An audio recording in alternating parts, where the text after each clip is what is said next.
Many of us, at some point in our life, think about speaking another language. It can be for a variety of reasons that we decide to learn another tongue. Maybe holiday.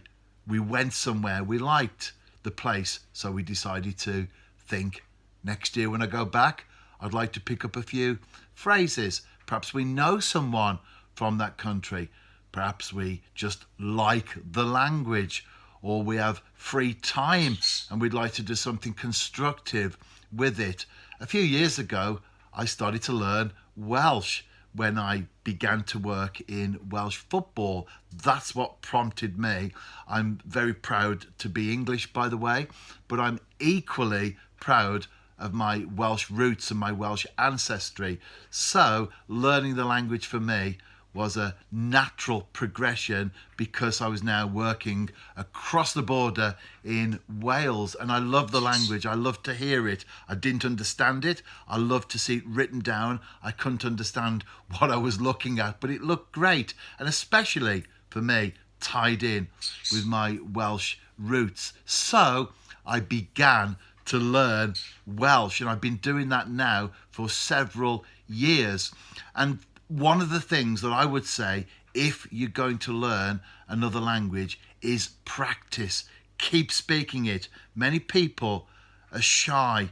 They're reticent maybe about using the language, especially when you come across a fluent speaker.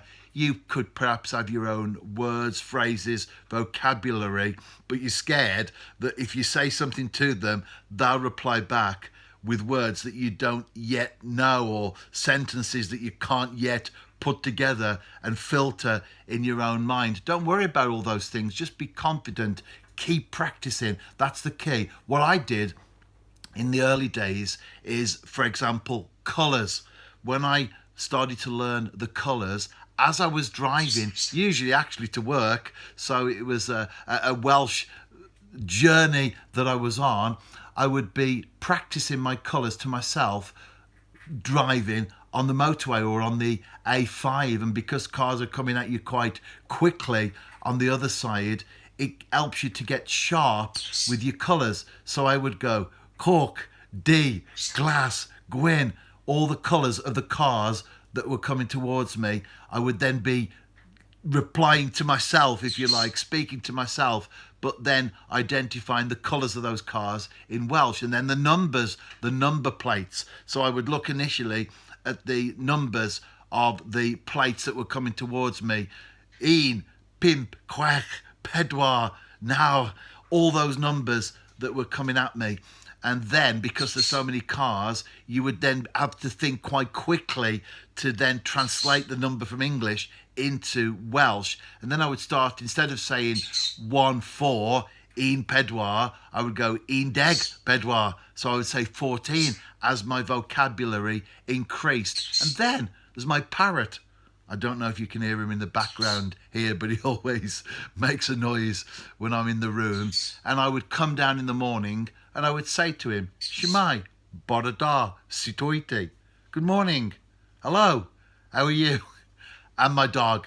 Always talk to my dog in Welsh. And those are great ways of practicing the language. Of course, with the parrot and especially the dog, you won't get a reply. But what you are doing is you're practicing, you're learning the language, and you're making yourself more confident. And in my case, Welsh, whatever language you're learning, you might not have that same advantage, although of course the internet these days does give us a wide scope. But I watch S4C a lot, and in the early days I watched children's programs. They're great for learning a language. And Q, which is a set of programs on S4C for children. I would watch those. I still do, actually.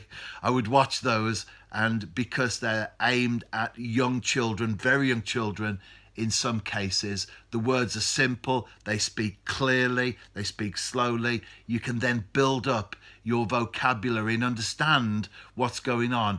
And I remember some years ago now when I understood my first joke in Welsh. It was a children's joke on one of the programs on S4C, and I understood it. And that made me happy because I knew that I was understanding the language. And then I moved from Q onto other programs as well. And my favourite program now is Heno, which is the Welsh equivalent of the One Show, I would say. Heno means the evening, this evening. It's an evening program.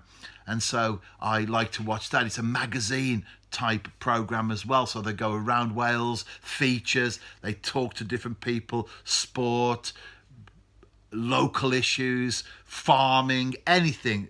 It's all included in there. And as you push yourself, you then find that you start to increase your vocabulary and above all your confidence. That's a big thing. When I first started to learn Welsh back in the very early days, a fluent speaker said to me, he said, "You'll be good at learning Welsh because you're confident and you're not afraid to speak." So even then I would speak just words or a sentence to someone and not be afraid to say that. Confidence is a big thing when it comes to language. Now, whatever language you're learning or decide to learn, you might not have those people on hand to speak to. I've got a slight advantage there on that front, but you can still find out something on the internet. There's still going to be the language that you choose out there somewhere on the internet that you can watch programs in or watch videos on, and it's all part of progressing as we learn the language. So if you're going to learn a language, go for it. I would certainly recommend it. I enjoy my Welsh. I describe myself as a learner still, really. I progress every day. I read something, watch something, learn a few new words. For me, Welsh is more than just the language. It's about identity. As I said, very proud to be English. I don't want to take away from that. But also, as I said, equally proud to be connected with my Welsh roots. And so the Welsh language, for me, is just part of the identity of who I am. Enjoy whatever language you learn. And if it's Welsh like me, da iawn.